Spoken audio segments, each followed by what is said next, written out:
Good morning, everyone. Good afternoon from Manila. Welcome to the Asian Development Bank Business Opportunities Webinar for Belgium. I'm Mia Abella, your Economic and Commercial Advisor in Manila, and will be your moderator for this event. This Business Opportunities Webinar is organized by the Asian Development Bank in collaboration with Bologna Export and Invest Agency, Flanders Investment and Trade, and Hub Brussels. Before we proceed, I would like to give a few reminders. There is a time allotted for question and answer, which we will do at the end of all the presentations. Just key in your question at the Q&A function that you will find at the bottom of your screen. We will gather all these questions and will ask the speakers to answer them. Rest assured that we will try to answer as many questions as possible. I would like to remind everyone also that this webinar is recorded. No other recordings in any form is allowed. So I think we're ready to begin. To start the program, let us hear the welcome remarks from Belgian Ambassador to the Philippines, His Excellency Michel Goffin. You have the floor, Mr. Goffin. Thank you. Thank you, Mia. I hope you can hear me. Yes, I am loud and clear. very happy to be at the opening of to me at least, the first business opportunity seminar targeted for Belgian companies. The COVID crisis that we all know is bringing us enormous challenges, but also coincidental opportunities, like the fact that today, for example, we can bring us together, and I think almost 100 participants to this event, because it is online. I remember I've been here in Manila for now 3 years. In previous years, that it was kind of difficult to mobilize Belgian participants to the annual Belgian companies to the annual business forum held in Manila. Now it is on Zoom, and a much more practical way, in a sense, to promote business. Belgium is a founding member of the ADB, but I have to say, and myself included when I was outside of Manila, that the Asian Development Bank is not really known in Belgium among companies seeking opportunities for project and consultancy. The ADB now has evolved with the years from long time ago being a bank mostly focused on infrastructure development. It has now evolved into a modern financial institution geared towards the implementation of the Sustainable Development Goals. With its new strategy, new vision 2030, the ADB is embarking on climate change, on sustainable energy, food security and agriculture, health, we'll speak about health, gender also. And the ADB, and we'll speak about that later on, is also engaging with private sector directly and with civil society. So it's really a modern actor and a modern player in development in Asia.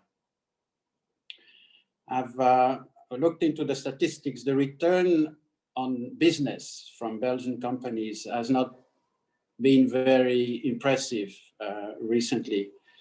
And to be honest, it's not really clear for me why.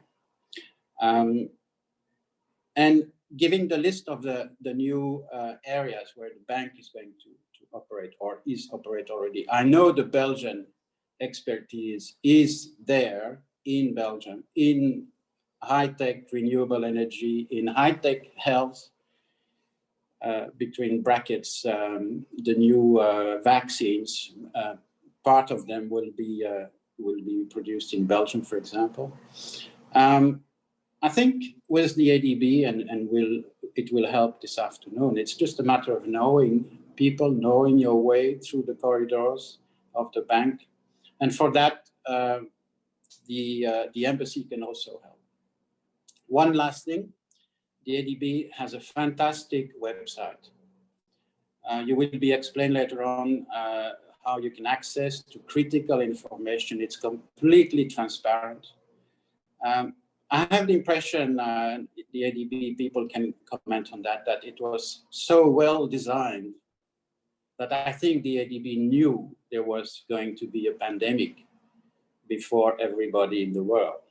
You can work from home and work on the ADB very easily. Now, enough talking on my side. Let's start our forum and webinar. Thank you very much.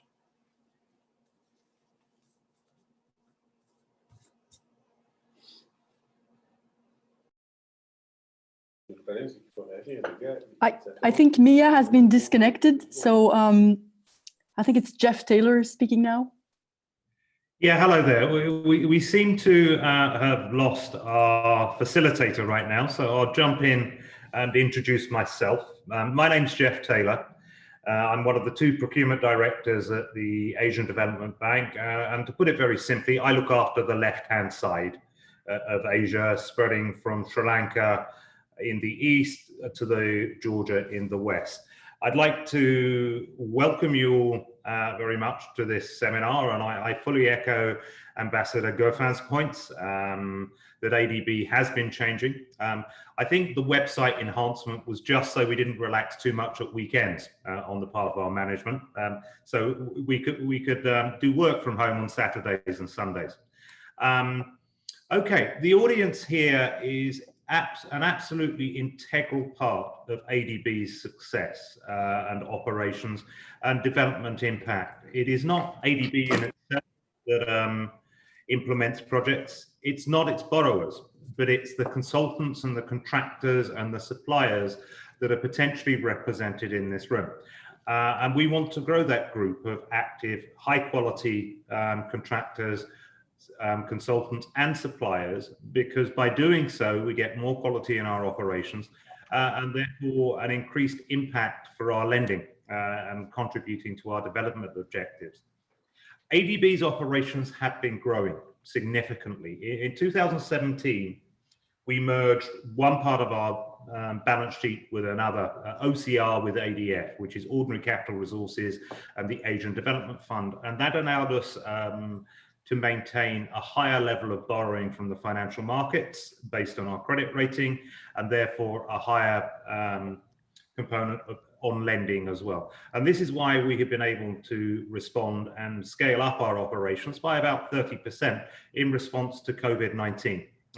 We've seen the first phase, which was primarily on budgetary support and PPE, protective equipment, and we are now considering the next phase, which is, as has been pointed out right now, vaccines, of which I certainly expect the EU and perhaps Belgian companies and consultants and technology firms to play a part. I certainly hope so, and I hope that you take some inspiration and knowledge from this event to engage with ADB and its clients. Our operations have been growing, and we are committing about 30 billion this year, which is an all-time record of co-financed and ADB financed loans.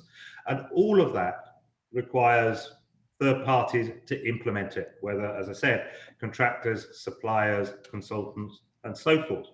So this has been growing, and we have changed. Traditionally, we were the Asian Bank of Dams and Bridges. That was the D and the B, focused on very traditional hard infrastructure. But that most certainly has changed over the years, and in my years at ADB, I've been there as a consultant and a staff member since 2005. We have gone away from the traditional industrial heavy infrastructure, and we are now looking at where we can proactively add value. Traditional infrastructure generally can actually attract investment fairly easily, depending on creditworthiness. What we want to do is additionality. We want to bring knowledge, we want to bring innovation, we want to bring high technology, we want to bring renewable elements, we want to bring gender elements into our operations in a far greater way, in support of the development goals, of course. And anyone wanting to get an idea of where ADB is heading, I would strongly recommend Strategy 2030. For an institution as dry as ourselves, as a development bank, it's actually a pretty good read. Very, I think, well presented. I had a very small part in it, of course. So all of the good stuff isn't me, but we have been changing our focus over the years. We want to have better and faster operations. Speed is not the point here, it's development objectives and impact. The quicker we do things, the sooner we have that impact, and the sooner we can actually reuse and relend that money. We've got to recognize that the technological landscape has been changing very rapidly. Perhaps Moore's law on computing technology is not as appropriate. There is a social dimension to the way that we now interact and work. As we can see from the work from home arrangements, forums such as this on Zoom, and the way we interact. And we need to be a part of that and deliver solutions that acknowledge and harness and leverage that. Sorry, beg your pardon. We want to be a catalyst and a mobilizer of additional financial resources. If we're a trusted development partner, other lenders and other potential sources of money, whether it's public or private sector, will partner with us and increase the impact that we have. Areas that we want to look at as well in terms of our operations is addressing persistent poverty and reducing inequality. You know, many of the rich are getting richer, but some of the poor are remaining poorer. So we need to address that imbalance.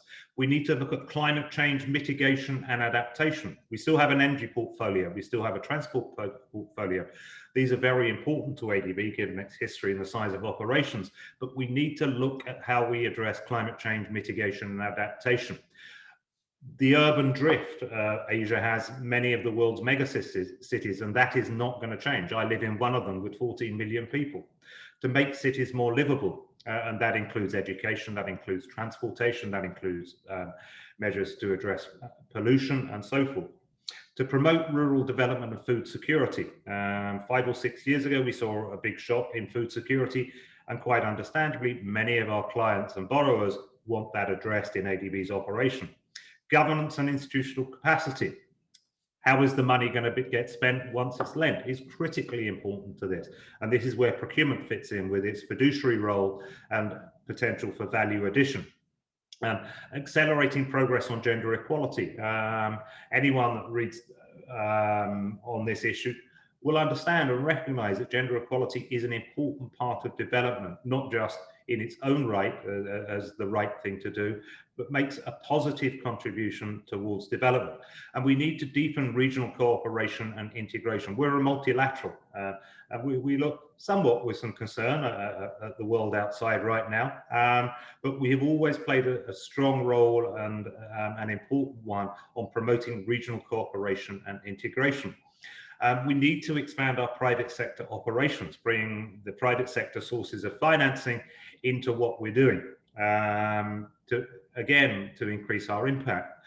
I will not spend any more time on this because we have an excellent group of people who have deep and intense knowledge about certain areas of ADB's operations. Mike from procurement, with David on energy, we have Dr. Dodo on health, and Catherine on private sector operations. So I will hand back over to you now. And thank you everybody once again for joining us here at this seminar. Thank you, Jeff. My apologies for disappearing for a little while. Technical glitch.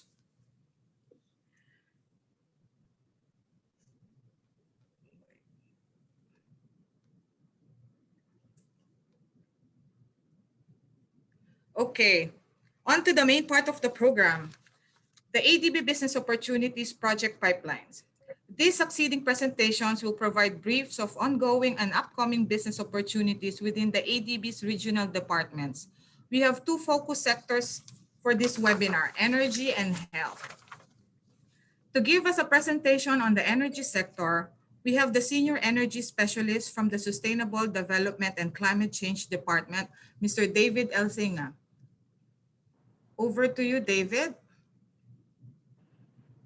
Great. Well, thank you very much, Mia, and good afternoon, everyone. I want to start by just checking that you can hear me well.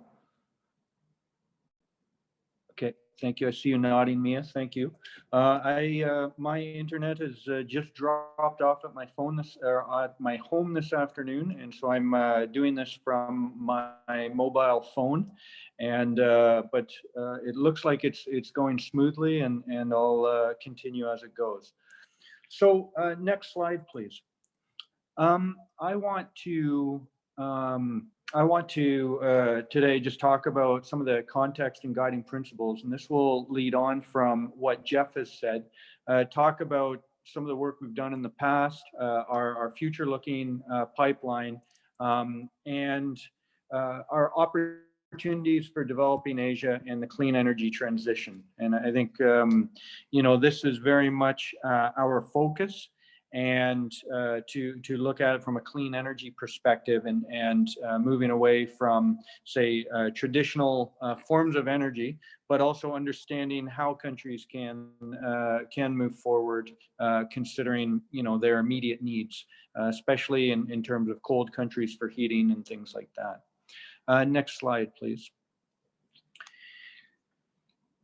So what we see is that in Asian developing countries, they're not on track. They are on track for meeting some of the Sustainable Development Goals by 2030, but will not meet 100% clean energy access. So electricity is something that is being developed very well, but things like clean cooking and heating are some of the challenging areas.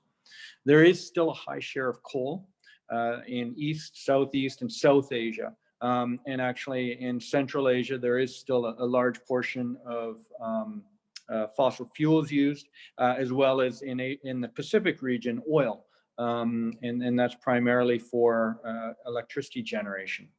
So, and as we look at the Paris Agreement and the nationally determined contributions, we see that countries will need support if they're indeed to meet those commitments.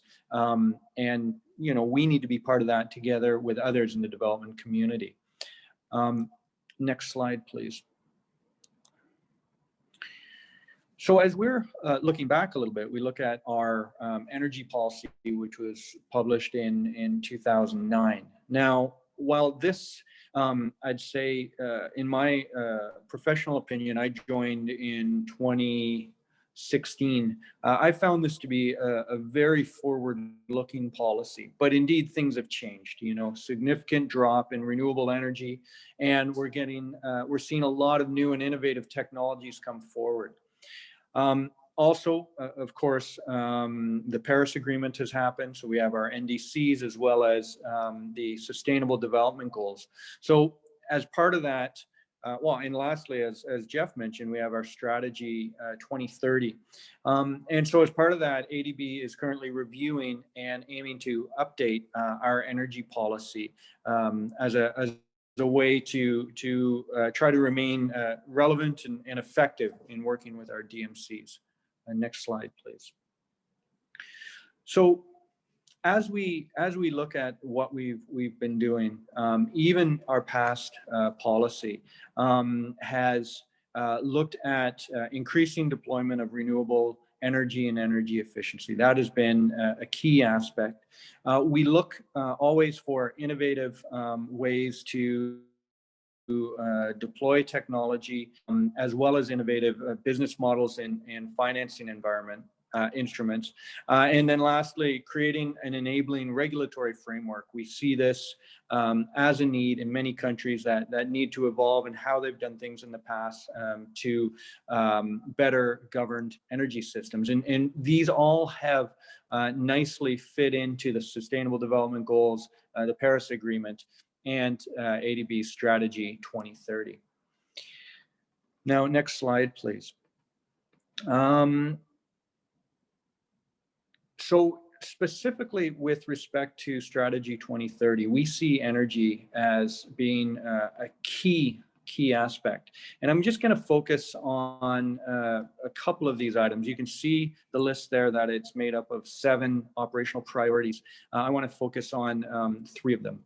So the first one, addressing remaining poverty and reducing inequalities. We see access to clean energy to meet basic needs. and productive use as a key aspect, and a place where ADB can still provide a significant contribution.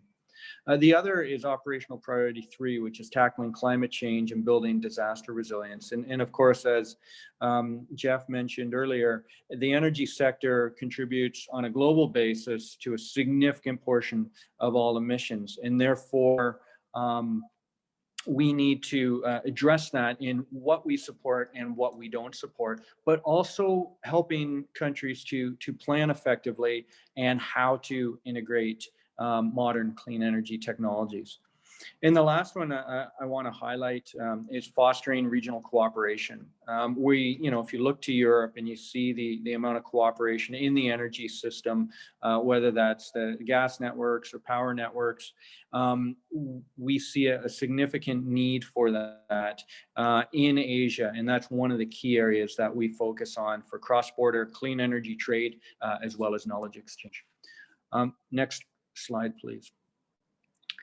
When we look at any project, whether it's a technical assistance or a lending project, we ask 5 basic questions. So contribution to sustainable development goal number 7. So universal energy access, number of households connected, increasing energy efficiency or renewables. So this is one of the key aspects that we start with. So how does this contribute to NDCs and the Paris Agreement? We evaluate every project for how many tons of CO2 either reduces, or in some cases, yes, it might have a reduction compared to conventional approaches, but you still may end up with a net increase in GHG emissions that is part of a country developing. We evaluate them in a way that's uniform across the multilateral development banks of how much of the amount we invest contributes to climate targets. So we measure that on a yearly basis. We look for advanced technologies and business models, and then we look how they contribute to the operational priorities, as I highlighted earlier. Next slide, please. So if we look across how much we've invested in the energy sector over the last over 10 years, what we see is that it goes up and down year on year. And some of our projects are very large, and they can be in the $500 to $1 billion. And when you get a bunch of them in one year, sometimes it's boosts up that year and brings down the next year. And then secondly, the blue line, you see the clean energy, and that has gone through a wave as well, and has actually gone quite low last year. This year, it's going to be quite high, both our total energy investments as well as the clean energy. And part of the reason for that is that we are seeing some changes in the energy sector. One of them being that, for instance, renewable energy generation is getting very much more mature, both in price and just in comfort with the technology. This is bringing in commercial finance, and therefore that leaves less of a place for ADB, but which is great. Our job is to indeed work ourselves out of a job. And I believe we've contributed to that. Next slide, please. And this gives an indication of the scale of ADB's energy lending. So we have, it's about around 25%. It varies from year to year, but on average, 25 or 23% of total ADB lending. We see that a large share of that is in clean energy, but of the share that we don't attribute to clean energy, a big portion of that is in transmission and distribution, which is, in our opinion, a key enabler to clean energy. And then when we look at where we invest under the clean energy space, it's primarily in renewables and in energy efficiency. Next slide, please. I won't spend a lot of time on this. This is, I think, for your reference, but 2 points I want to highlight here. Of course, we see different regions: Central West, East Asia, Pacific, then I'll skip one, South Asia and Southeast Asia. So quite a range in terms of how much we lend. South Asia with India is one of our biggest areas, and quite a small area is Southeast Asia. And there's a reason for that. It's simply a number of different aspects in the specific countries has meant that we don't lend a lot in energy in that area, but other sectors lend a lot. So it varies quite broadly, and it goes up and down year on year, depending on what work we're doing in each region. The one I skipped, PSOD, stands for Private Sector Operations Division. And that's one of the areas that's growing significantly as we work to support private sector engagement in all sectors, but specifically the energy sector. And that's in one group that's actually divided into two groups across Asia, a left-hand side and a right-hand side, as Jeff talked about procurement. So in that case, we're seeing big growth there, and I think that's going to be an increasingly important area for ADB. Next slide, please. Here I'm highlighting partly why. Again, just reiterating why we've seen the clean energy targets drop a little bit. We've seen that maturity and price reduction happen globally, and as well, as it matures, commercial banks take over. But the last point, what our response is that we're continuing to go into areas that are still remain to be difficult. Because again, that is our job, is to work in those difficult areas. And that has included increasing support to distributed energy systems such as rooftop solar, and then also mini grids. And these are smaller in size, and that's a challenge for us as well. Because the transaction costs can still be quite high. So we have to find a way to increase that at scale. Next slide, please. So in 2020, we expected the amounts of investment in the energy sector to be around 6 billion, with 2.4 of that, or 40%, in the clean energy sector. So that's been an encouraging year. I'm sure these have even shifted a bit yet due to COVID, but we have worked really hard to deliver our existing pipeline because really the needs haven't changed. And we're seeing that the energy sector can also, by deploying projects, really help with that recovery by providing jobs and investment into countries. And then as we look ahead to 2021 and 2022, we're seeing about 5 billion a year, and at that 40 to 50% of lending in clean energy. And a large part of that is we still see transmission and distribution being a large part of that remainder. Next slide, please. And yes, that's a key illustration here. If you look at the yellow side, the orange side of the donut on the right-hand side, you see that over the 2020 to 2022 period, we see T&D to be a significant portion, very important part. And then second to that is energy efficiency and conservation. And that's an area where we believe we need to make new inroads. It's such an important area, but again, it's a challenging area to work in, and that's something that we want to do more of. Next slide, please. Now, earlier, Jeff talked about kind of changing how we do business and trying to find new ways to do work. And this was one of the things that we did this year. Actually, over the last 2 years, is we ran a number of innovation challenges.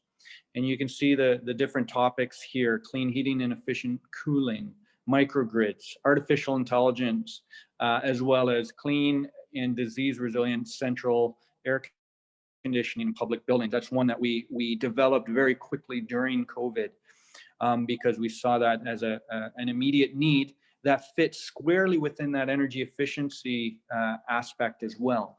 and cooling is such an important topic. So we ran a competition where we sought ideas for companies, whether it's a pilot project, a feasibility study, or other ways that we can support it. And we offered them up to $500,000 each to do work in Asia and Pacific. And then the project could be massive. It could be a front end part of it. It could be, or just a $500,000 pilot. We would pay up to $500,000, and that would maybe leverage other funds as well. So this was quite a new idea, and we're implementing this at this point following the competition. Next slide, please. Another part of our work is knowledge, of course. We have a number of technical standards. I'm going to move my pen. I'm holding my phone. And a number of technical handbooks on microgrids, waste energy, and energy storage. And we're currently working with one on hydrogen as well. So these are meant to provide guidance to our developing member countries as they consider these technologies.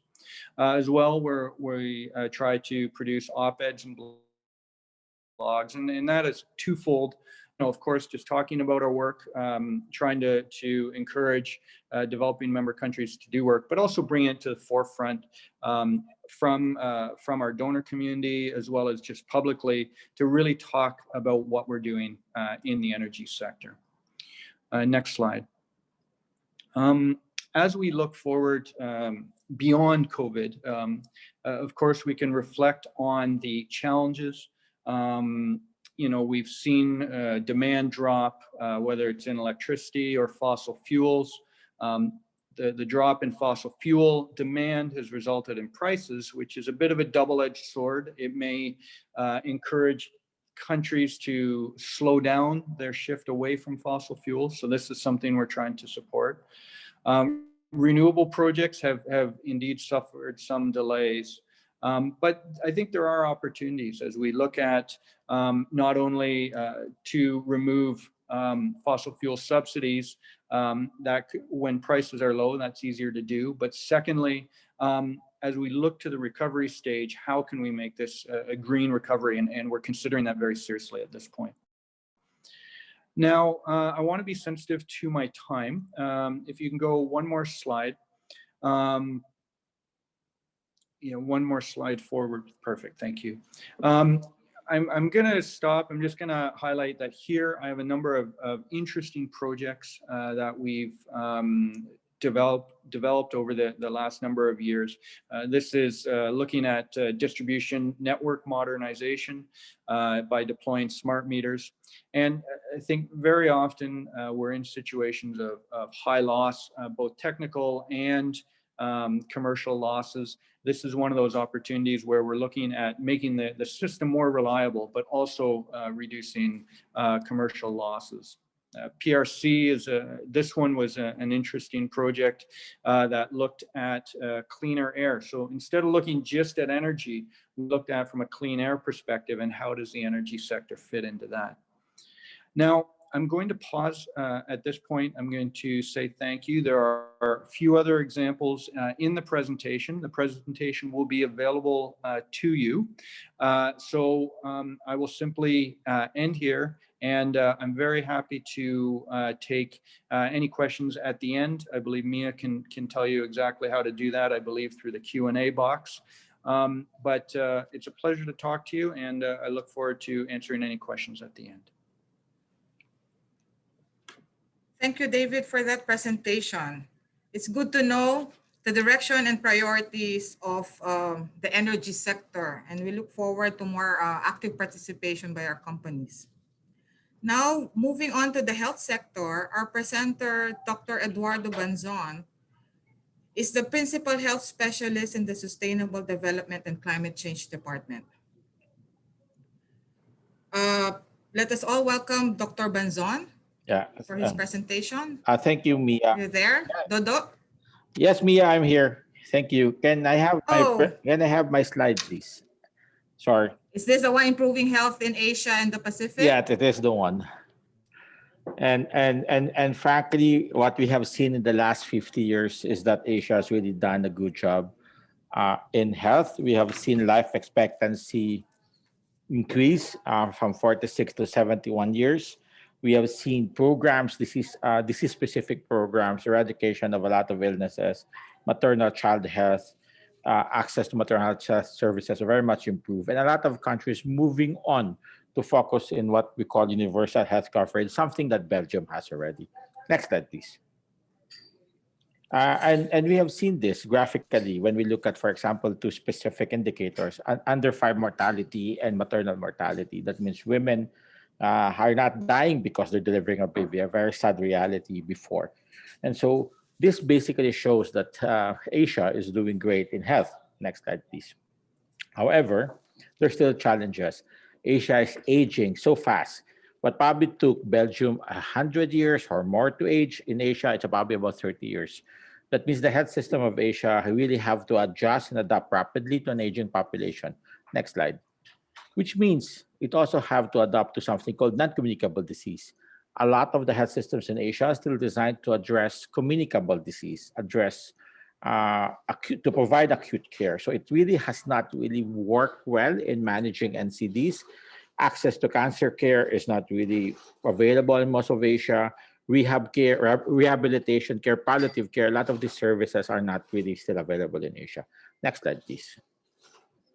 We also have to acknowledge that although more money is being spent in health in Asia by government in a prepaid manner, whether it's through budget or through insurance. Next slide, please.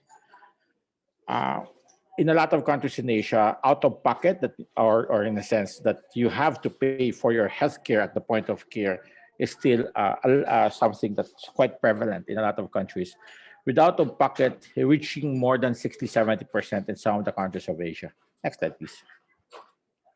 So in the strategy 2030, which was described, and if you get to read it, which is, yeah, it's a nice read. Essentially, this is where ADB was focusing. Okay, we were supporting countries as they aspire for universal health coverage. I don't want to discuss that. It will take more than 15 minutes, probably a whole day, to discuss UHC. But we were seeing then, and when we talk about this, probably January 2020, countries basically making political commitments to UHC. We were seeing countries, we were really trying to get involved, engaging our countries now to address non-communicable disease. So a number of projects in ADB, we were starting to prepare projects, health projects in ADB that address non-communicable disease, whether it's addressing cancer care in Myanmar or expanding access to primary care services in Sri Lanka and India. So this was something we were looking at. We were also working much more closely now with other sectors. One of the strengths of our strategy 2030 is that it envisions really an ADB that moves away from working in health sector, education sector, silos, really more into multi-sectoral work.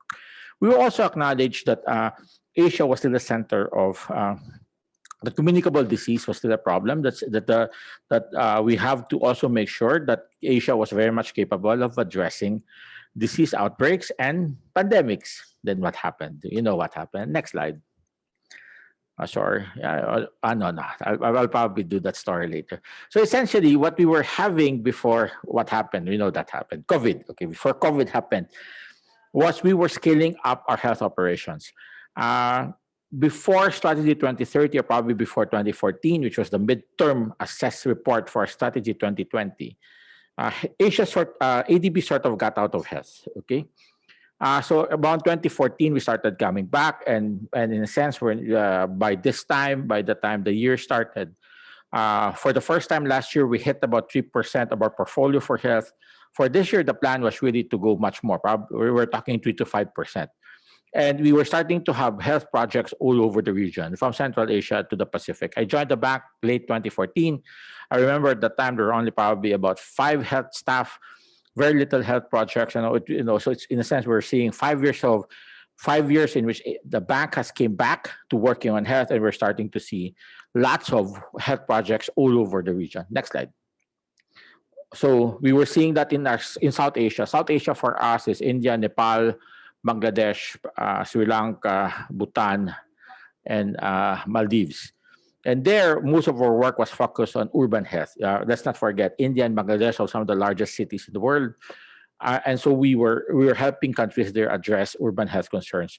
We were also doing work in Sri Lanka on non-communicable disease. So we were scaling up our health operations in South Asia. Next slide. In Southeast Asia, we were still doing a lot of communicable disease work in the Greater Mekong. That's area which is Laos, Myanmar, Cambodia, Thailand. The problem we were addressing then, when I joined the bank, I remember, was drug-resistant malaria. But we also basically recognize that in these countries, in these countries in the Greater Mekong, the potential for disease outbreak was quite high.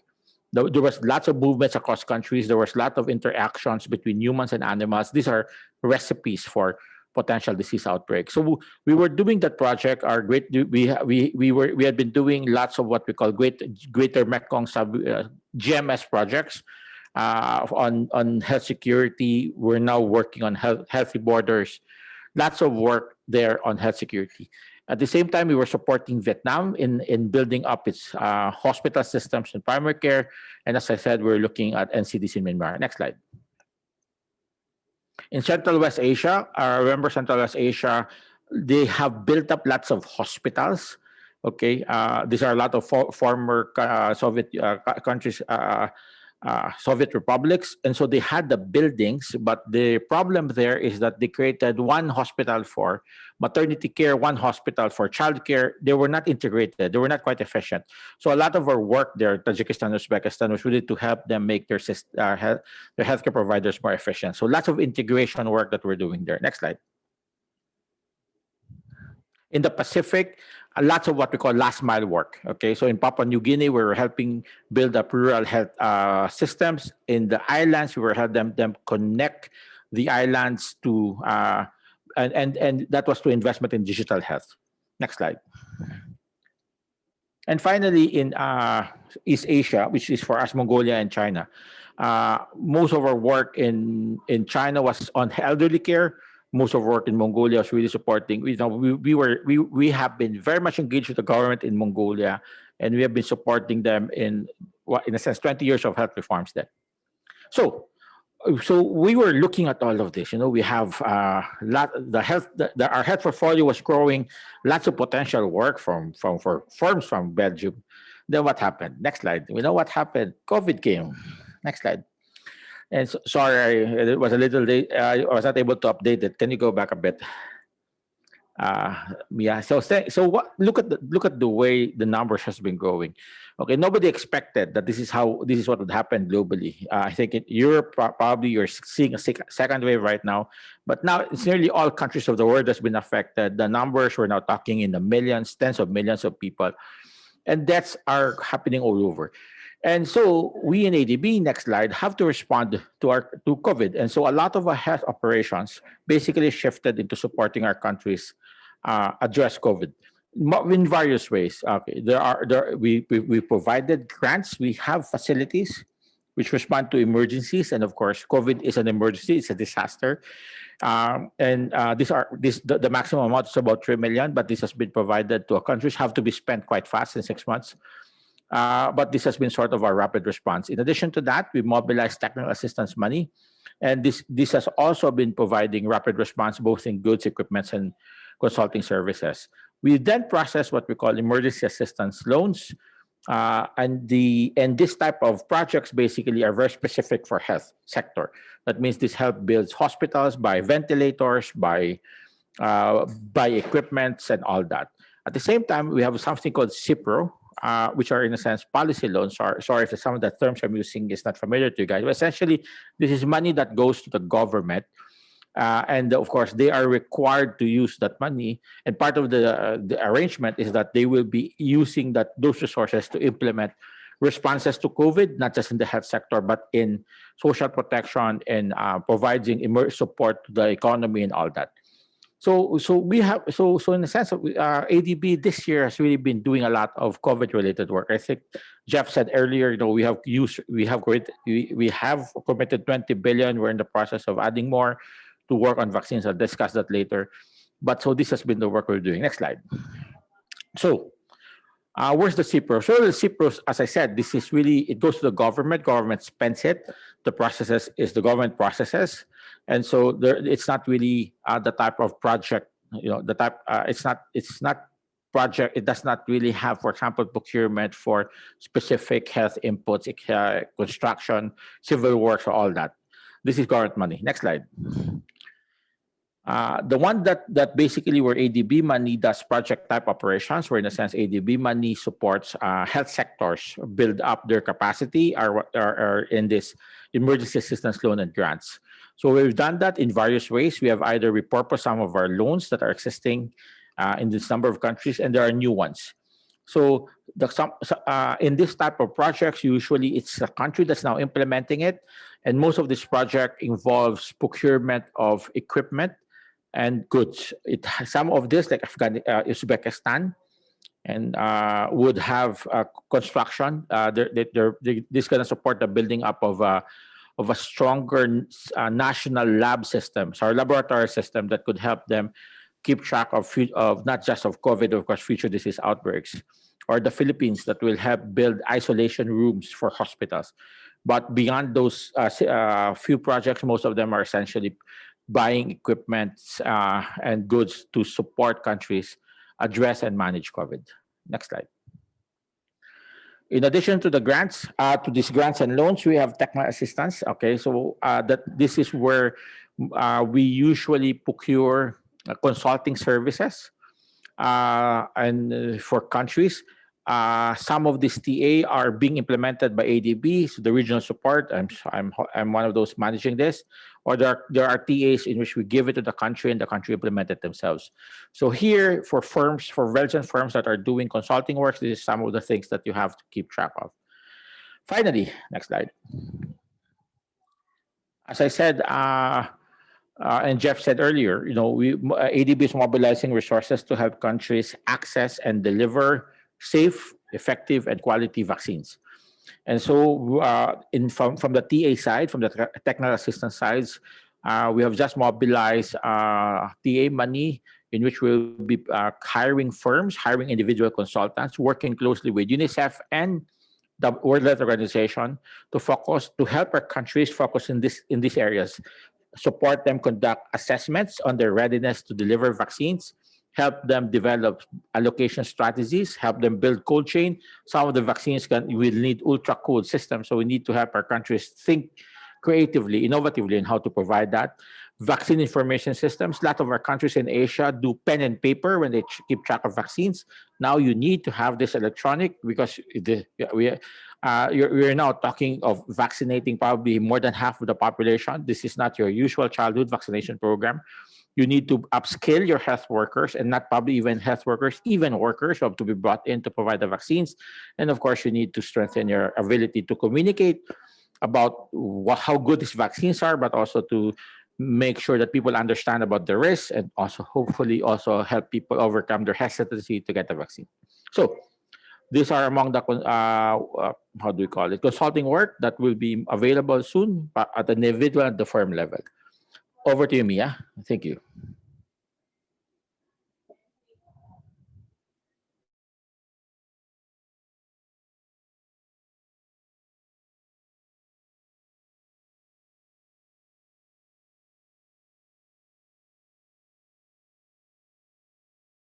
Mia, I cannot hear you. Are you muted? Oh, I'm sorry. Okay. To repeat, thank you, Dodo. I know you're one of the most busiest specialists at ADB. And thank you for the presentation about the health sector that the ADB is doing and the response on COVID. So moving on to the private sector operations. To present the importance of working with the private sector, we have Ms. Christine Jeneline Concepcion Uy, who is a senior investment specialist with the Private Sector Operations Department of the Asian Development Bank. Over to you, Jenna. Thank you, Mia. Good morning, everyone. ADB is known as an institution that primarily supports government or government agencies to meet their country's development goals. Very little is known about the work ADB is doing together with the private sector to build critical infrastructure that promote development. I'm here to walk you through ADB's collaboration with the private sector in its developing member countries. I will start the presentation with a short discussion on why ADB works with the private sector and why the private sector would work with institutions like ADB. Then I will talk about the differences between ADB's sovereign operations and ADB's private or non-sovereign operations. And then I will present the ADB non-sovereign operations in more detail, focusing on target markets, product offering, and approval processes. If we have time, I can walk you through some examples of projects that we have done recently. So in 2019, ADB estimated that the infrastructure needs of its member countries, including cost of climate change mitigation and adaptation, will be about 1.7 trillion a year, or a total of 26 trillion until 2030. Governments will simply not have sufficient financial resources to meet these requirements. There have been several studies over the years regarding the role of the private sector in economic growth and poverty. The conclusion of all those studies have shown that the engine of growth is the private sector.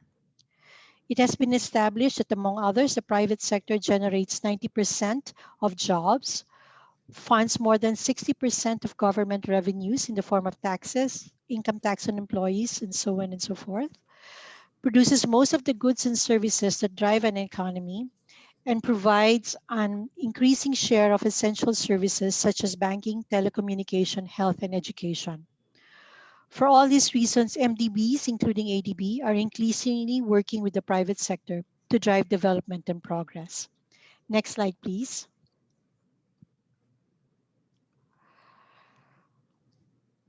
So the private sector, however, does not operate in a vacuum. They need to be encouraged and supported so that it can produce high and inclusive growth. Governments play a key role in order to drive private sector-led growth. And ADB makes this partnership arrangement possible by assisting governments develop enabling regulations, providing guidance to governments to develop bankable projects, creating markets, and mobilizing private financing. ADB is able to do this because of good working relationships established with government, extensive knowledge base in-house. ADB has a staff complement that brings diverse background and experience. ADB is able to work with financial intermediaries that enable ADB to reach small and remote communities. And ADB has a good, solid reputation. Next slide, please. You will note from this slide that the private sector taps MDBs like ADB not primarily because of the financing support that ADB can provide. The private sector work with ADB primarily for safeguard inputs, global knowledge, and government relationships. Next slide, please. Next slide. Some of you may already be familiar with working with ADB, most likely with ADB sovereign operations. I will take the next few minutes to highlight key differences between ADB sovereign operations and ADB private sector or non-sovereign operations.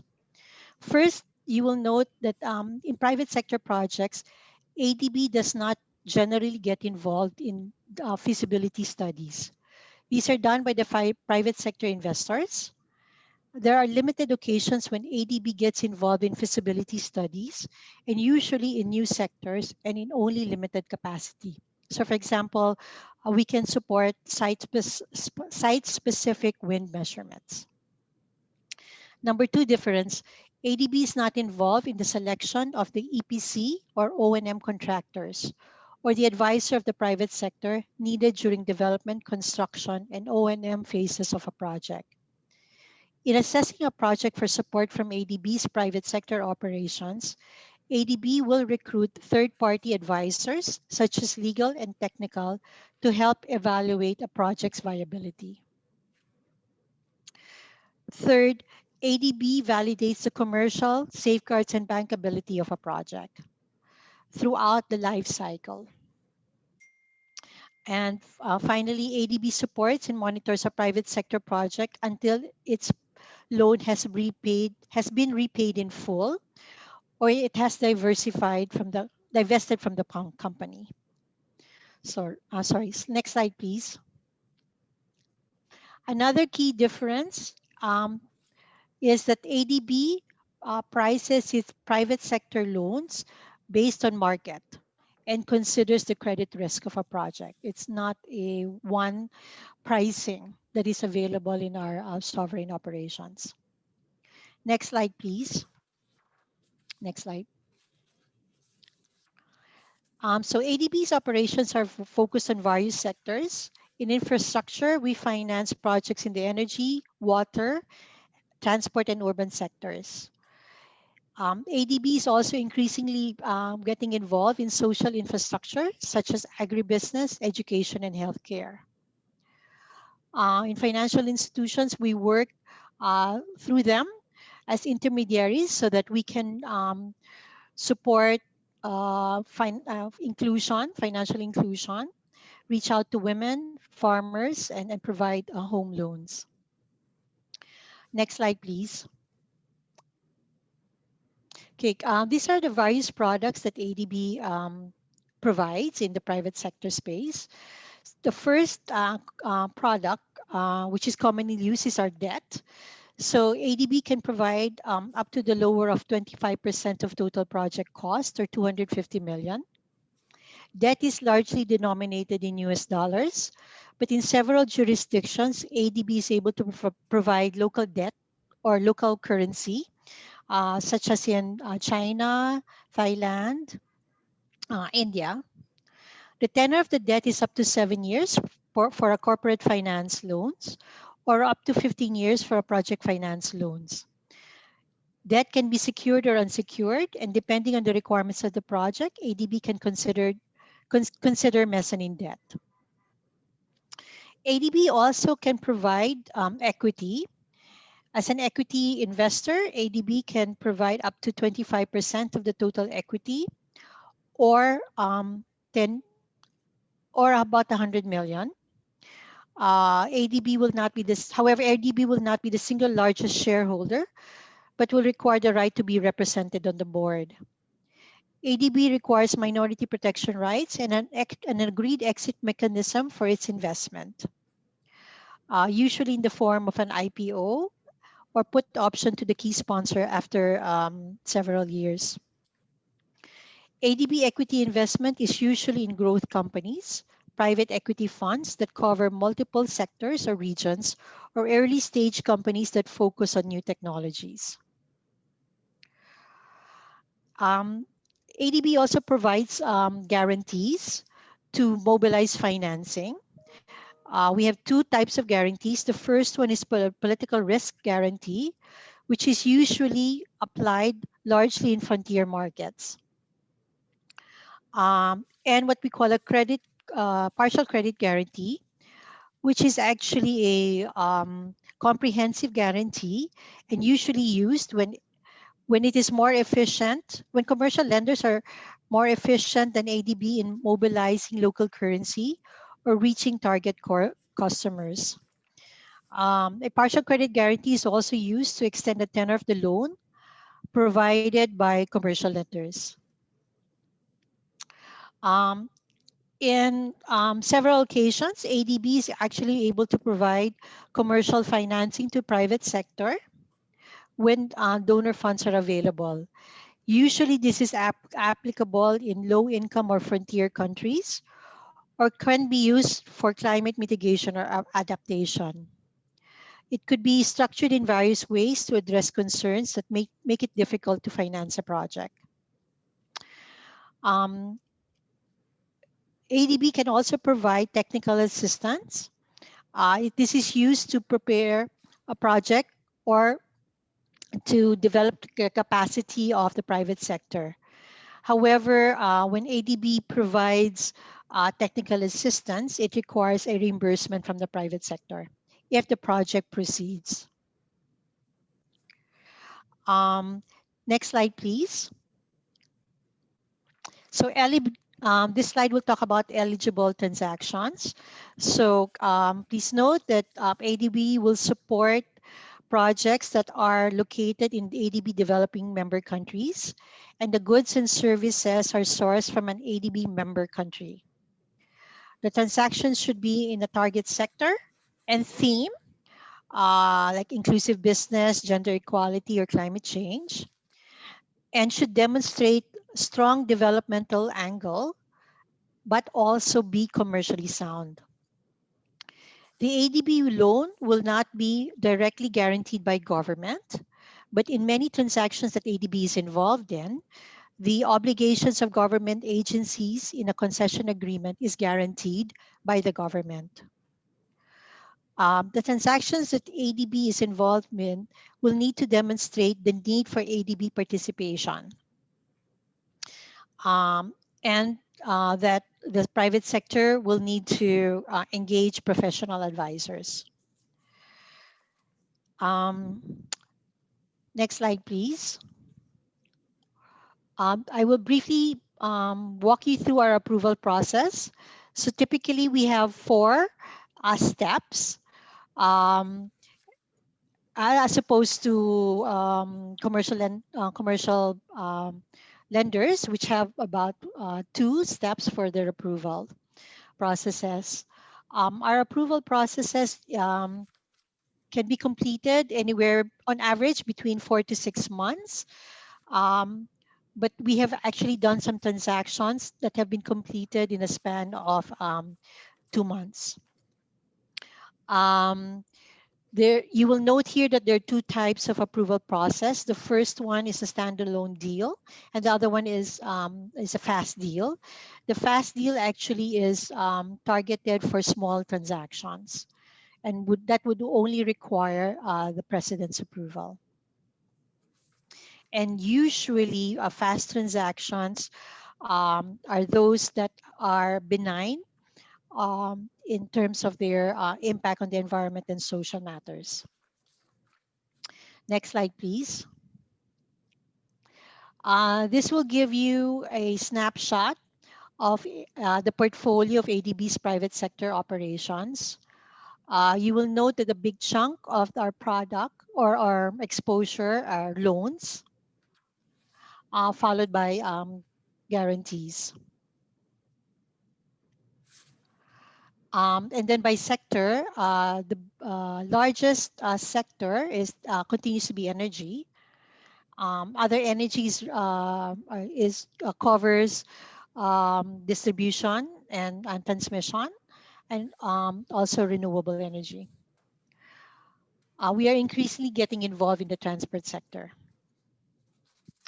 Slide 15, please. Thank you. This will talk about our current exposure. So the bulk of our exposure is actually in Southeast Asia, followed by South Asia. At the moment, our private sector operations is most active in India, China, and Thailand. But we are increasingly getting more involved in difficult markets such as the Pacific Islands and Central Asia. Next slide, please. So you will note that this is just to give you a snapshot of the commitments that ADB has closed in the private sector space in 2019. You will note the diverse countries that we've been involved in and the types of projects that we have committed. So out of the 38 projects, we have actually mobilized close to 7 billion in financing. If we have time, I can walk you through some, I guess, some case studies. Oh, sorry, yeah, go ahead. Okay, sorry. So let me talk about the first, the transport project, which is a mass rapid transit system project in Thailand. So this is a project where ADB will support the construction of 2 mass rapid transit monorail systems, the pink line and the yellow line. And this was developed under a PPP scheme, one of the first in Thailand. So this is noteworthy in that ADB actually provided a long-term local currency financing for the project, which is difficult in Thailand for the sector. And as I mentioned earlier, it is one of the first transport PPP projects in the country.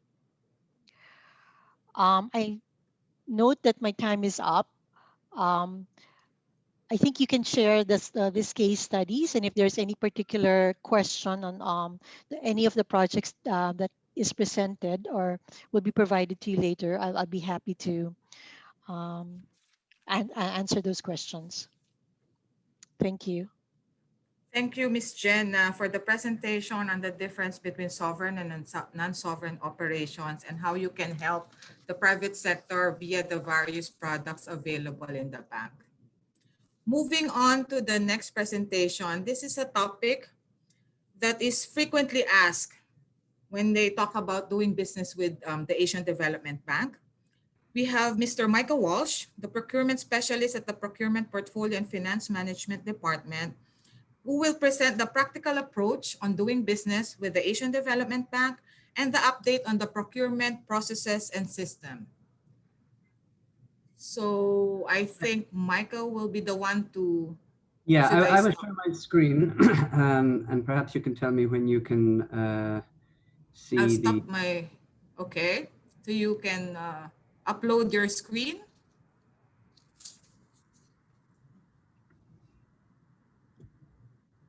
Okay. Can you see those slides okay now? Yes.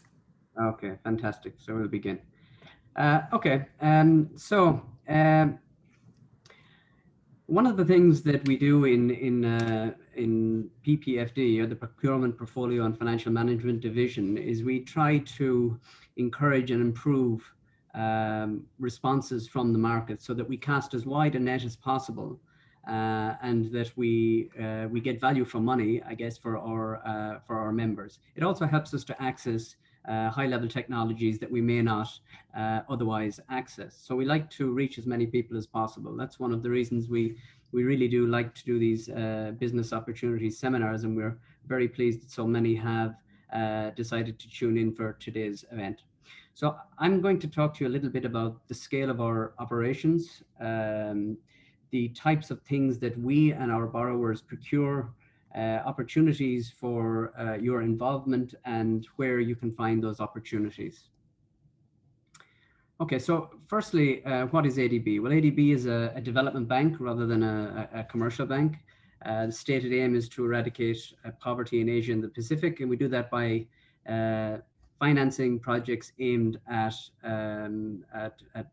poverty eradication. We have currently 41 members in Asia and Pacific that are borrowing out of 68 total members. Our sovereign portfolio currently stands at about 88.8 billion. The majority of that financing went to South Asia, followed by Central and West Asia, and the remaining 40% went to East Asia, Southeast Asia, and the Pacific. So in terms of the sectors, the sector projects that we finance, transportation takes up the lion's share, followed by energy and water. We also finance projects in a number of other areas, agriculture, education, and so forth. One could argue that perhaps in 2020, although the final figures aren't in, there may be somewhat of a drop off due to the current COVID situation in our normal operations. However, as colleagues have commented earlier, we do have considerable COVID-19 assistance financing that has gone out of a committed 20 billion. We also have a sizable non-sovereign portfolio, as Jen has just spoken to you about. It currently stands at just under 14 billion. That's growing as a percentage of our overall portfolio. We expect by 2030 that our non-sovereign portfolio will be about 30% of our overall portfolio. Actually, between non-sovereign and sovereign, we passed the 100 billion mark in 2019, so quite a milestone. So what does this mean in terms of business opportunities? We'll start with consulting services. Just to give you an idea of the scale of what we need, we contracted in 2019 a total of $775 million worth of consulting services. That was contracted under technical assistance. You've probably heard some colleagues speak about technical assistance. These are primarily contracts that ADB is signing, and we've also within that figure are consulting that has been contracted by our borrowers under loans and grants. And you can see there the types of engagement. So we're looking under TAs. We typically require expertise for project preparation. Under loans and grants, we require expertise for project implementation, and we also require knowledge products on an ongoing basis, and so forth. And we'll talk a little bit more about opportunities later on in this. Okay, so in terms of goods and works, obviously we procure a very high value, or borrowers, I should say, procure very high values of goods and works on an annual basis. Primarily, the largest proportion of that is civil works, so roads, railways, bridges, irrigation canals. But as colleagues have commented earlier, we also do, health, such as vaccines, hospitals, and various other clinics and so forth. We also procure an awful lot of goods. Our borrowers procure a lot of goods, machinery, equipment, computers, and of course this year vaccines, ventilators and so forth have made up a large part of the health procurement, at least. Just we've given you a little breakdown there of the value of contracts, so you can see, I guess, where your organization could position itself in terms of bidding for contracts, depending on the size of your organization. So we signed over 2,000 contracts between 100,000 and 1 million in 2019. Between 1 million and 20 million, there were over 1,000 contracts, and above 20 million, 150 contracts. And we do actually have signed in 2019 some of the largest contracts in the history of the Asian Development Bank in Philippines. We did some 500 million and 700 million contracts were signed for some rail projects in the Philippines just last year and this year. So why should you pursue ADB finance contracts? Well, ADB can essentially offer you a gateway to new economies or new opportunities in fast-growing economies in Asia and Pacific across multiple sectors. Secondly, the availability of funds is assured. Once ADB commits to finance a project, you can be assured that we will have the finance to back it up. We use internationally accepted procurement procedures. So we strive to achieve international best practices in public procurement. That's something we're very serious about, and we're very serious about monitoring that. So we do an awful lot of work in order to ensure transparency and fairness in our procurement processes and mitigate any risks wherever we find them. So I think in order to, the point of view of consulting services, in order to see where your organization could fit in, it's probably helpful if you know a little bit about our project cycle. So the first thing that ADB and our developing member countries do is they develop country partnership strategies and also country operations business plans, we call them. And those documents, and I'll show you how to find those a little later on, those documents essentially outline what the collaboration is going to be between ADB and the developing member country over the next 5 years.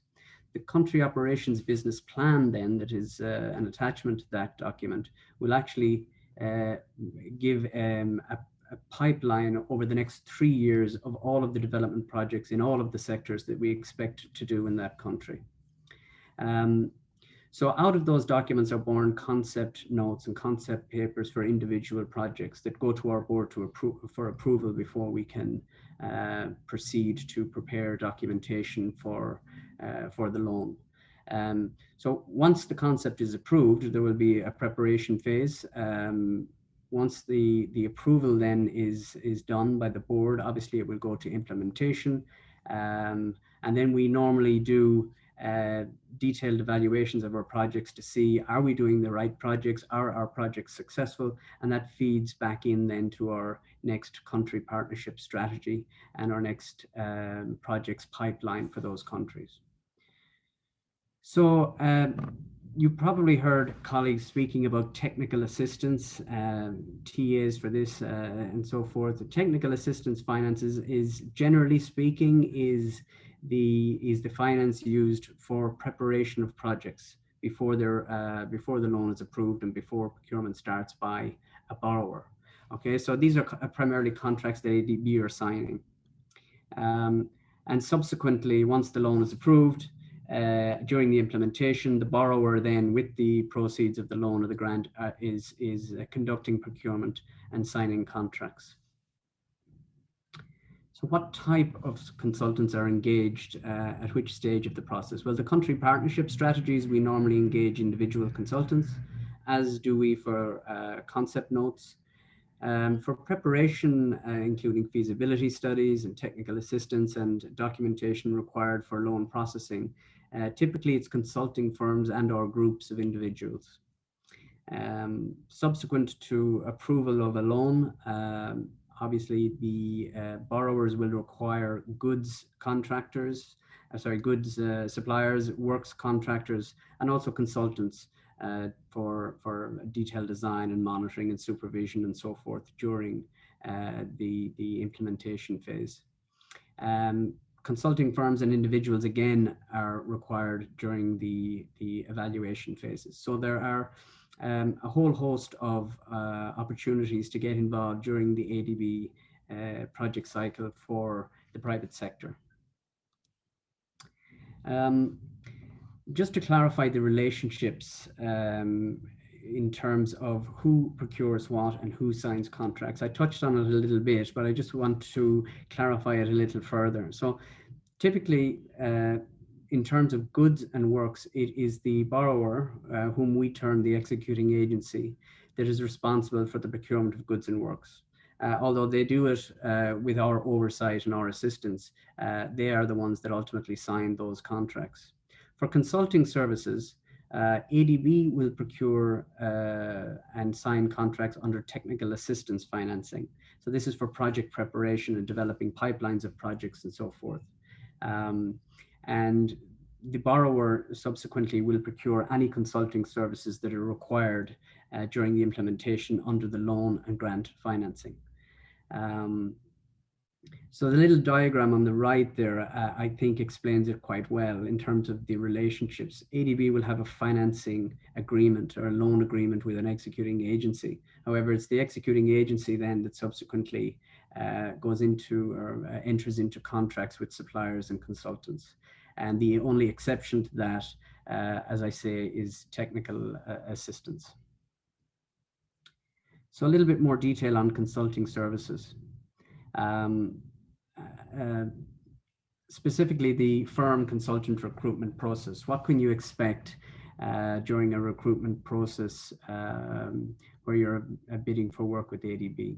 Well, first of all, there'll be a detailed terms of reference and budget prepared for an assignment. That's prepared by the user unit, whether it's people in our health division or energy division or so forth.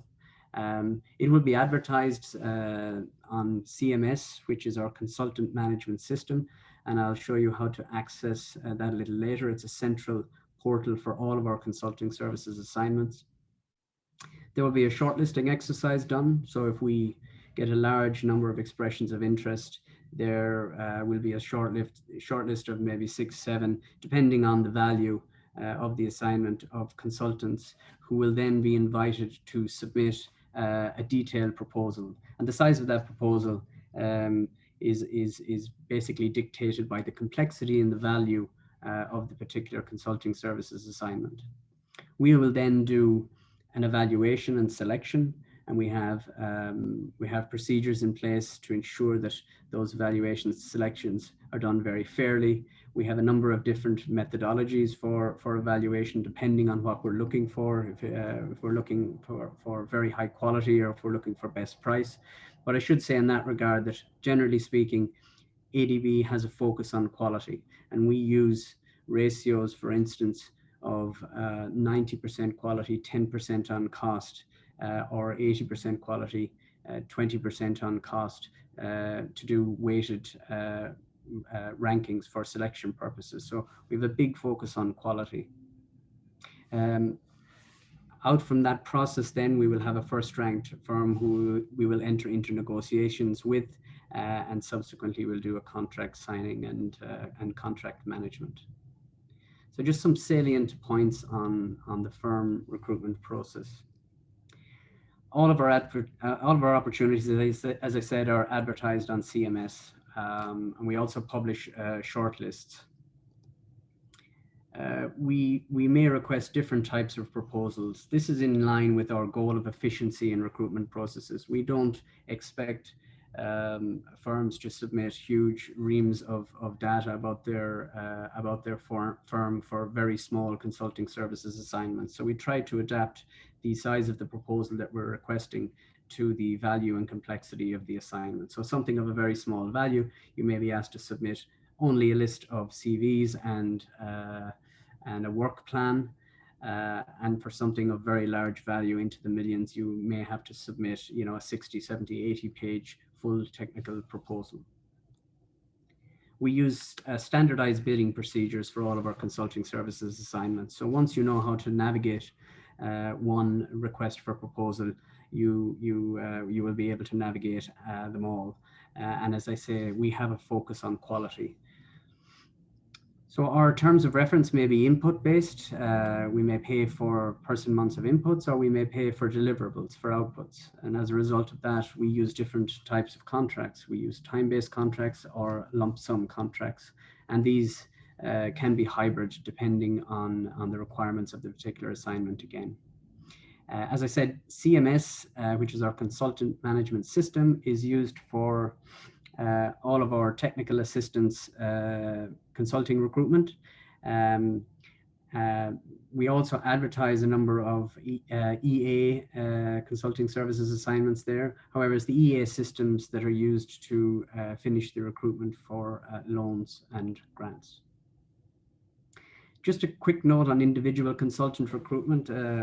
We do hire a large number of individuals every year, so I think it's good to know the process and the procedure. And we don't only hire sole traders as individual consultants. We also hire individuals through firms.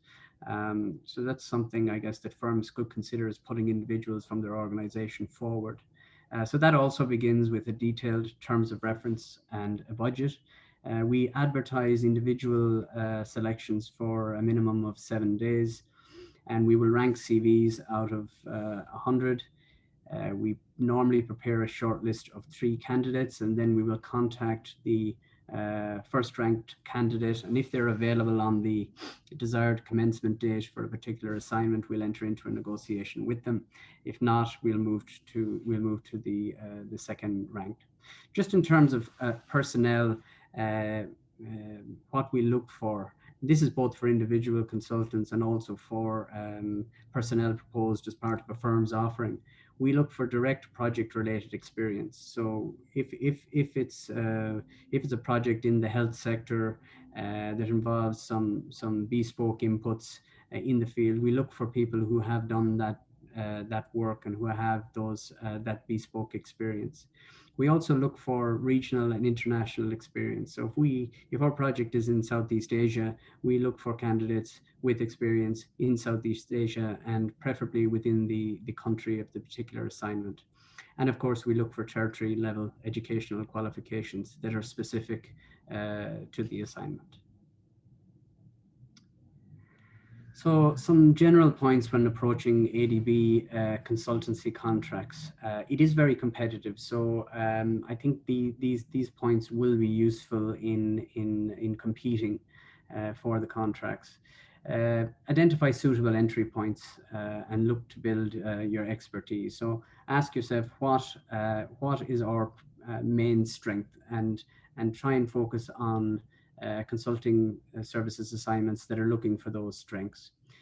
Consider individual consulting opportunities. As I said, you can propose staff from your organization and who can do individual consulting assignments with ADB, and that raises the overall experience and profile of that individual, but not only that individual, but of the firms that they're coming from. Understand the context and background to a project. One of the things that we ask for in proposals is an approach and methodology section, and that's very carefully read by the specialists at ADB. So they want to see that you really understand the project and that your approach and methodology is very practical and is something that's doable. So leverage experience with similar institutions. Of course, if you have worked with World Bank or Inter-American Development Bank or other international organizations, that experience should come through in your proposals, because it does stand to you for evaluation purposes. Identify partners who will add value.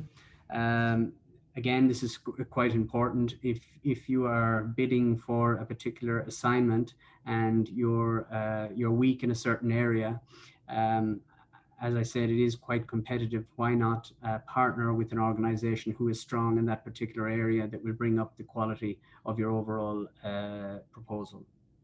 Understand the costs of doing business, for instance, taxes. We always advise consultants to take advice regarding taxation, but there are some I guess situations in which you will not be liable for taxes, such as for work done in a developing member country where you have signed contracts with ADB. You will not be subject to taxation. However, that says nothing regarding your tax liabilities back at home in your home country. So we do advise firms to take advice in terms of taxation and so forth. And again, consider if external specialists will strengthen your team. If you need to contract in individuals that will come in under the umbrella of your firm when you're submitting a proposal, then do that if you think that it's going to improve your offering and your proposal. And of course, ask questions. I mean, PPFD is always available if you want to ask questions. In the actual consultant management system, there is a functionality for you to submit questions at any stage of the process. So if you're unclear about anything, you can ask, and you can also contact us directly in procurement in Manila, and we can give you advice on how to proceed if you're having trouble. Okay, moving on to goods and works. So the preferred method, or preferred method for procurement of goods and works, is open competitive bidding. We essentially want to cast as wide a net as possible, and we may focus open competitive bidding to a national market where we think that there will not be sufficient interest from international bidders. That sometimes is done on the basis of value. For instance, very small roadworks contracts. It's unlikely that you're going to have international bidders interested in that. However, it's not always on the basis of value. For instance, if it is a high technology or bespoke offering, even though it is of low value, it may be interested to international bidders. This is also actually true when you think about it for consulting services. Consulting services travel very well. So we all of our consulting services opportunities, as I say, we advertise them centrally, and they're all in the English language. So basically anybody from any of our member countries can apply to these assignments. Even though we may, for goods and works, even though we may advertise only nationally, that does not exclude international bidders. It simply means that you have to look a little harder perhaps to find those opportunities. A limited competitive bidding, this is not very common. As I say, open competitive bidding is our preferred modality, but there are some circumstances where we will invite only a shortlisted list of suppliers or contractors to bid on certain contracts, depending on the circumstances. Request for quotations. So this is a much simplified procedure where we essentially just request 3 or more prices, typically for lower value assignments. You will find that is the method that is used. Again, in the spirit of efficiency in the procurement process. And direct contracting, there are some situations where direct contracting is appropriate, i.e. where there is only one supplier for a particular product. Direct contracting may be appropriate. And also in the current circumstances of COVID-19 and emergency situations, we sometimes revert to direct contracting where time is of the absolute essence in procurement. And borrower's force account is essentially a modality where the executing agencies draw on their own resources to complete projects. So some salient points in goods and works procurement. We have a set of user guides and standard bidding documents. You can find them on our website. And once you understand and have gone through one set of those, all of our projects or all of the procurement for packages under ADB financing follow the same set of bidding documents. So once you can navigate one set, you can navigate them all. As I said, we use international and national advertisement depending on complexity and what we think the response from the local market is going to be. If we think there will be an inadequate response, then we will insist that it is advertised internationally. So we have various procedural options. I won't go into it, but it's essentially how many stages, how many envelopes. That'll all be made very clear if you if you are applying for a particular tender in the bidding documents. The procedure and also the procedure and whether it's one stage, one envelope, one stage, two envelope will all be made very clear in the bidding document. So our evaluations, they can be, in terms of qualification criteria, they can be pass, fail. We also, in some situations, use scoring systems. This is in line with our goal of bringing value for money to our borrowers. So in some situations, rather than a simple pass, fail, we will employ a scoring system. And typically we also use a hybrid system. So some will be assessed based on scoring systems. And ADB review system, I've mentioned, we have a very robust oversight of all of the procurement that's undertaken by our borrowers. Just a little more on the oversight. I think it's good to know, to give you confidence in the procurement processes, where ADB gets involved.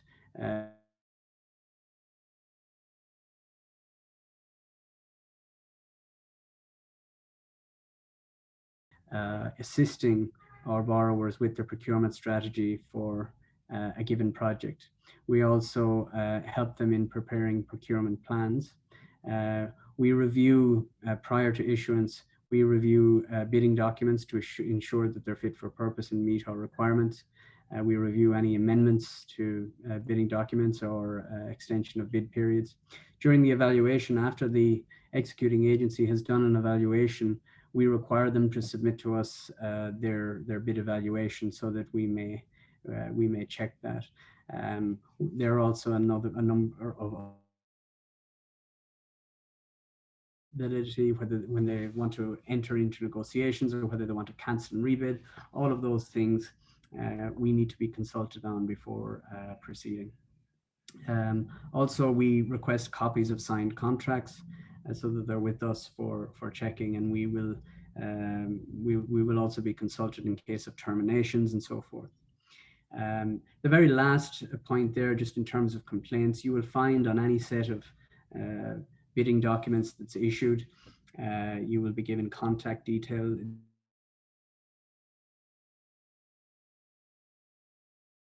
Unfairly in any part of a procurement process, you can do that. There's also a portal on our website where you can submit complaints regarding any bidding process. Just some common mistakes in bidding, in tenders that we've gotten in from bidders. Bids not being signed, it does happen. No bid security or bid securing declaration if it's required, or insufficient amounts of bid security. Lack of supporting documents. We normally request, in addition to filling out of the standardized forms that are in the bidding documents, we also require supporting documents to substantiate the information that's provided in the forms. Sometimes they are lacking. Incomplete or partial bids, which we do not accept. So bidding for only a proportion of the work rather than all of the work. Absence of test reports, obviously for supply contracts if they're needed, and so forth. I won't go through all of these, but there are certain items which, if they are omitted, it will be an automatic disqualification of the bid. They're written there at the bottom for posterity, so you can have a read through them yourself. So large items will be an automatic disqualification. Minor omissions can be subject to a clarification, and we actually have a bid evaluation guidance document which is online, and you can find that and have a read through it if you want any more information on ADB's bid evaluation procedures. Okay, so the important part, finding information and opportunities. The best resource for finding information on ADB's projects and tenders is our website. We have a very well developed business opportunities section on our website. But first, I'll speak a little bit about the CPS and COBP, which I alluded to earlier. So we'll work from the macro to the micro here. So in terms of planning which projects that you may or may not want to get involved with, if you go into the third tab on our website banner, you will find where we work. And within that, you can click country planning documents, and you will be able to download and read all of the country partnership strategies that have been published for the developing member countries in which we operate. And attached, the country partnership strategy will essentially outline what are going to be the focus areas in terms of projects going forward over the next 5 years. The country operations business plan then interestingly will give you a pipeline of proposed projects over the next 3 years. So you can see for any given country, you know, how many projects are coming up in the health sector, how many are coming up in the energy sector, with I guess loose dates on when they might commence. Okay, just moving on. The second location which will be of interest to you is the fourth tab on the banner, which is Work With Us, and that will bring you into the business center. This is really a one-stop shop for finding all of the tenders that are being advertised well, both for ADB and also by our borrowers. The guides and documents has a very good section on how-tos, and the information is aimed at contractors and suppliers or consultants separately. So you can, whether you're a consultant or you're a works contractor or a supplier of goods, you can click in there and you'll find a very practical list of frequently asked questions with answers that link you to various information. We also have in these pages links to our policies and regulations and our procurement guidance notes. And we also have a number of documents and forms in there which will be of interest to you. Okay, so the most important tab, I would say, for planning, I guess, over the next 18 months, what you want to get involved in is the operational procurement tab. And in here you will find basically all of the procurement plans via this this projects and tenders table. Okay, so projects will essentially list all of the projects that ADB are currently active in ADB's portfolio. You can do a search and refine based on the sector that you're in, or the area in which you want to work, or the type of contract you're looking for, whether it's a goods contract, whether it's an individual consultant, or whether you're a firm, and so forth. The second tab then within this table will allow you to view the procurement plans for projects in those particular matching those particular filters. And the procurement plan will list all the foreseen procurement on a project. It's updated periodically, so as new projects are added or as contracts are awarded and so forth, that document will be updated. So it's a live document, and it will give you actual advertisement dates so that you can ensure that you're well positioned and ready to respond to tenders once they come out. And the very last tab then lists individual packages that are out for procurement. For instance, the first one there is a works, it looks like a goods contract. If you click on one of these and it's a procurement that a borrower is doing, it will link you to an invitation for bids, which has been published online. And in there will be information on where you can buy bidding documents and how you can engage with that particular process. If you happen to click on a consulting services assignment, it will redirect you to our consultant management system, which I've mentioned earlier. This system in itself, actually, also you can do a search, but obviously it's only for consulting services assignments.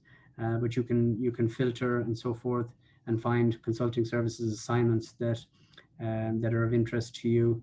You can filter by sector, by country, and value, and so forth, and all of these sorts of things. Just a final note on our consultant management system. We do have a consultant tutor, excuse me. And this is basically a resource for firms, because we all of our firm consulting recruitment is through CMS. This is a resource that we've developed to try and guide you through every step of the process, from initial registration right through to when you're awarded a contract and everything in between. So I would like to draw your attention to that one. It's quite useful, especially to get started in submitting an expression of interest for the first time. Okay, so that's basically an overview of the types of opportunities that we have available. You see my email address there. If you have any questions on that, I would invite you to please just shoot me an email. and I can clarify any questions you have about where to find opportunities with ADB. And I do hope it has sparked your interest. Thank you very much.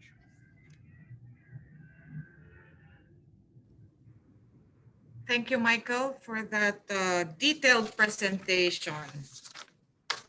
I hope everybody was able to follow the step-by-step and search in the website of ADB. Now we move on to the question and answer portion. How do we go about this? I see here 3 unanswered questions. So should I read it out? Yes, so Mia, so we have already sent a response to all more or less all the question. So I don't know if some of the panelists would like to develop some interesting answer. There are 4 questions that are still on the board at the moment.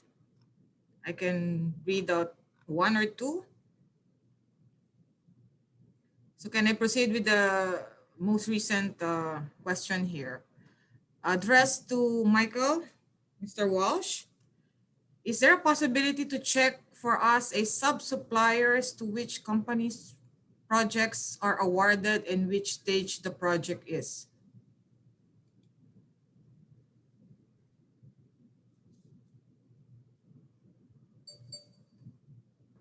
Well, if I think if I understand that correctly, they're asking, is there a way to check regarding firms who have been awarded contracts so that they can perhaps partner with them? Yes is the answer to that. Our website, in addition to listing all of the tenders, we also list all of the awarded contracts. So that's publicly available information. We're very transparent in that regard. So yes, they can go onto our website and they can find details of awarded contracts. Okay. So another question here is from my colleague from Founders Investment and Trade, Arno Gaze.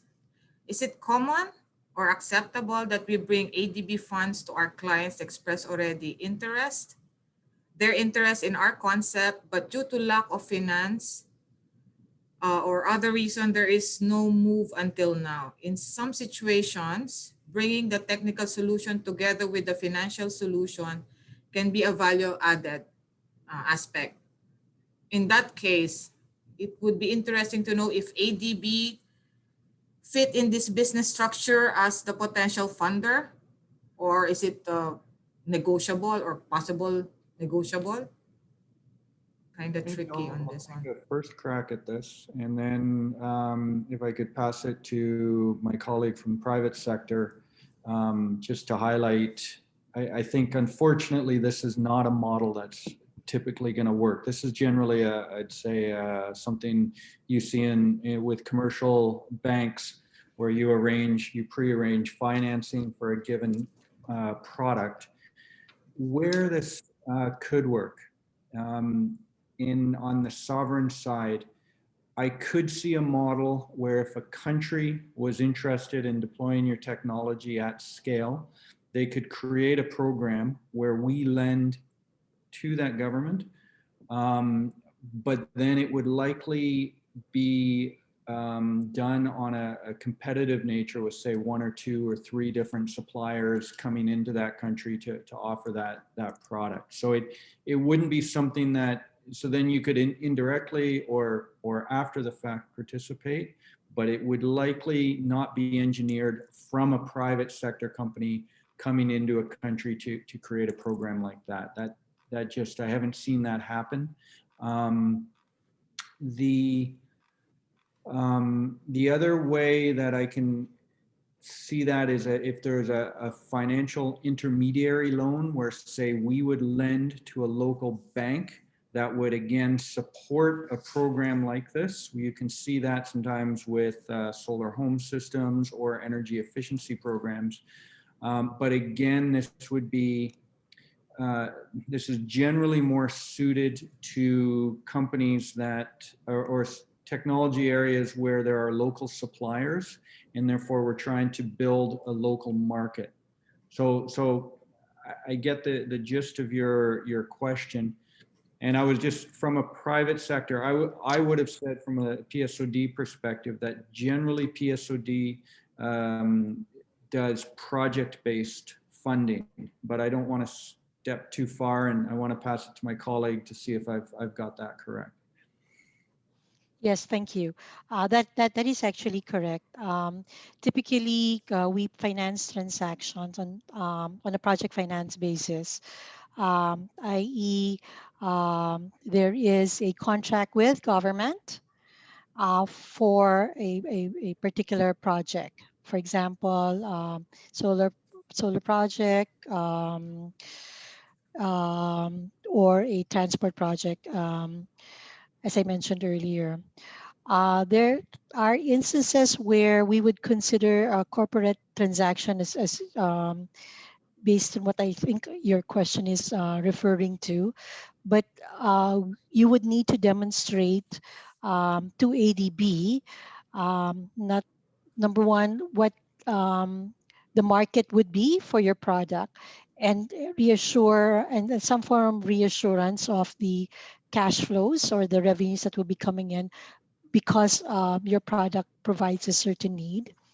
And second of all, that product that you will provide needs to demonstrate that it actually meets a developmental angle in a particular country, and it is consistent with the themes or the sector that ADB is focused on.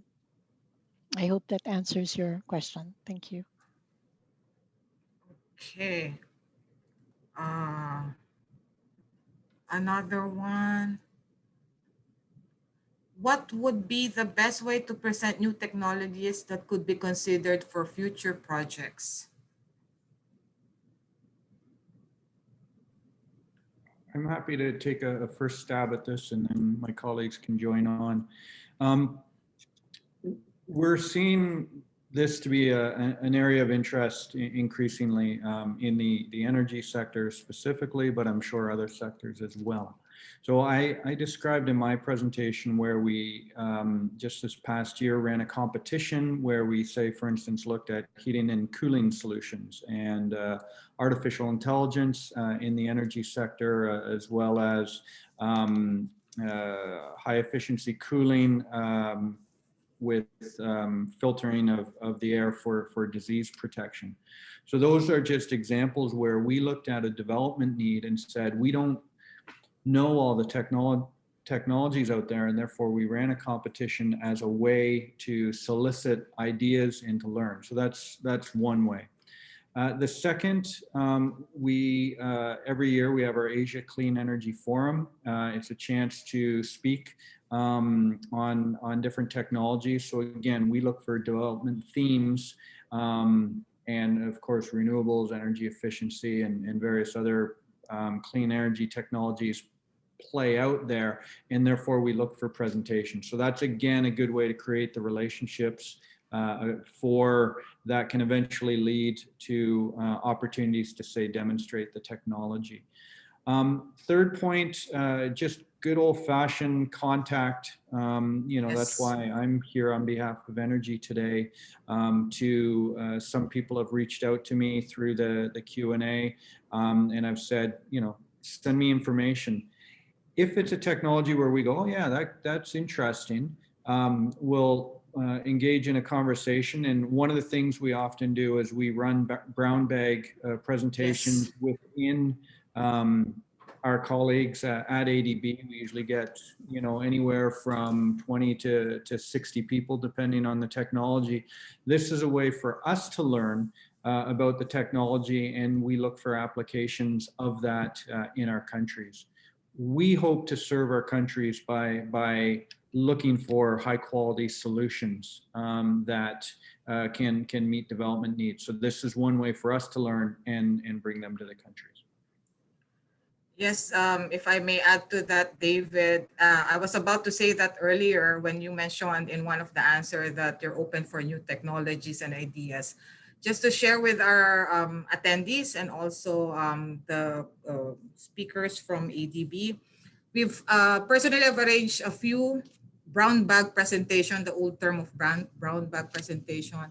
And this was a good development that we had, because it seems that ADB is more open to that idea that new technologies are introduced to them, to the specialists, to the officer, experts at the ADB, in order also for them to help them in preparing certain TAs or project documents or whatever there is, because there's a lot of new technologies out there that, you know, they are not aware of. So I would encourage our companies to also do that in the future. First, we can, at the moment, we can contact the specialists or the experts at the ADB. But eventually, we hope that we can do more of these brown bag presentations. Okay, for next question. Hold on. Thanks, Dave. I hear that high efficient cooling is one of the choice. So the conversion of one through cooling to high efficient cooling tower or dry cooling. Is there a chance for ADB to finance? I think that's another energy question. So I'm assuming you're referring to cooling towers for thermal power generation. And the answer is, again, we're definitely moving away from thermal power. And it's just, we're trying to, when we look at the amount of money that ADB has available to support our developing countries, it's a small share of what is needed. So while I generally appreciate the climate benefits, the environmental benefits, the cost savings that can go with some of these thermal power plant efficiency improvements, we are orienting our money more to, I'll say, technologies that are more consistent in a climate constrained world. And that will focus on renewables and energy efficiency at the end use side, and not looking at thermal power at this stage. So sorry to be negative on this, but it's just not an area where we're doing much investment. And I think increasingly we will not be doing it in the future. Okay, I'll take this last question. Do ADB funds only project investment, or also for smaller innovation subjects, which after a trial period develops to a real project investment? Explication: a bus operator is scared to invest immediately to equip 5,000 buses with solar, so no project investment, but are open to the idea of innovation. So the request is to have innovation investment to be prolonged afterwards to project investment. It's not so clear to me. If I may, I'll have a pass at answering this one. Yes, ADB is open to innovation. Yes, ADB is open to piloting and scaling it up. But one of the things we have to remember is this is lent money. So it's not us taking the risk, we're getting repaid. So really the sales pitch for the pilot or the trial, possible scalability, would have to come from one of ADB's clients, rather than ADB investing its own funds and taking risk in that respect. So yes, we are open to it, and if a client came to us with such a proposal, we would be receptive, I think, if it made sense and fit in with our priorities and portfolio. But it's not us that would make the decision to take the risk. It will be the client borrowing the money. David, I think that, yeah. Or Christy? Yeah. No, I think that's a good point, Jeff. Thank you. That's a very good way to put it. Okay, thank you. Okay, thank you, Jeff. Okay, I'll just pick this last question, and the rest we will just have to collect them, and then we will reply to them accordingly or send it to the speakers for reply. This is one quick question. Is biomass to energy considered as thermal power generation and therefore out of scope for ADB? I think that's also for David. Thank you. Yeah, no, so we will consider biomass. So yes, it is thermal power, and I just use that term very loosely, referring to fossil-based thermal power. So good question. One of the things with biomass is that often the supply chain is really tricky. So you know, there are definitely examples in tropical countries where you would expect to have really good supplies of the biomass fuel, but then when actual operation happens, it gets messy and it can have pretty negative environmental impacts. So before it would be, you know, I believe in the technology. It's not my expertise, but I believe in the technology intuitively. But it would have I'd say a pretty high hurdle when it comes to getting through the environmental evaluations. With that said, if we can find ways to use waste, agricultural wastes for energy production, you know, I really think it is worth making the effort to do it. But I just want to emphasize it's a challenging area. So yeah, you know, I'd be happy to have this conversation with you specific on that topic because I think it's worthwhile. Okay, thank you very much for that. As I said, we'll just, questions keep coming in, but we're running out of time. So we will just collect these questions and we'll try to send you the answer eventually. So we're now at the end of, we've reached the end of our webinar. I'd like to take this opportunity to acknowledge the collaboration of some people in the organization of this webinar. So I'll start with my colleagues from Belgium. Patrick Hendrik and Aurélie Cardon from Walloon Export and Invest Agency. Johan Malan and Arno Gays from Flanders Investment and Trade. We have Olivier Costa from Hub Brussels. And over to the Manila side, I'd like to thank the Business Opportunities Services Seminar team. And of course, I'd like to thank our speakers for the invaluable time that you shared with us. And of course, the informative presentation. I hope our audience were able to pick up valuable information in our presentations and are encouraged to pursue projects at the ADB. I'd like to thank Ambassador Gofan again for joining us in this webinar. Thank you all participants for your presence.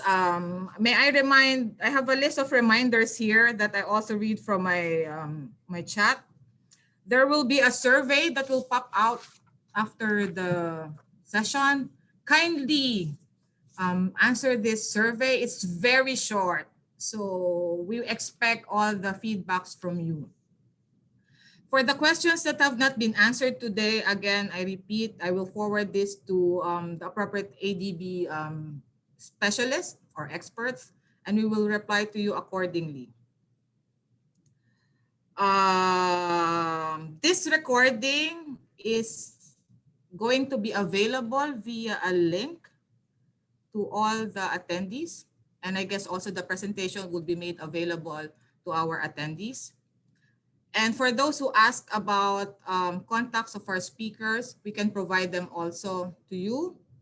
So for any other concerns, feel free to contact me. I'm your ADB liaison officer as well. So that's the easiest way to handle things. And we will arrange everything for you, as I always do. And my last message, personal message, that I hope that once the situation resumes and everyone can travel again, that you are able to come to Manila and visit the Asian Development Bank personally and join the various events, especially the Business Opportunities Fair. That's something that we always encourage people to attend. So for now, if there's anything else that anyone would want to say, Yes, I suggest a big applause for Mia, even if you cannot hear it. we can do it. So, and don't forget the survey will take less than 2 minutes, less. Okay.